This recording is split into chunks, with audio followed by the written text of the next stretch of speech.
இது பல கோடி உயிர் தோன்றி மடிகின்ற பூமி. பாசத்தின் வேர் மட்டும் மடியாத சாமி. அதனால் தான் சலிக்காமல் சுழலுது பூமி. உயிர்கள் பிறப்பது பாசத்துக்காக, உலகம் துடிப்பது பாசத்துக்காக. உறவு உள்ளவரை உலகம் நமக்காக. இது பல கோடி உயிர் தோன்றி மடிகின்ற பூமி. பாசத்தின் வேர் மட்டும் மடியாத சாமி.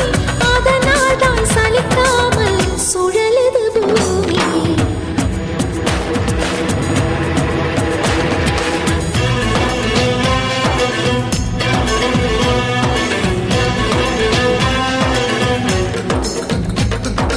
இன்னொரு பிறவி என்பதில் பலர்க்கு நம்பிக்கை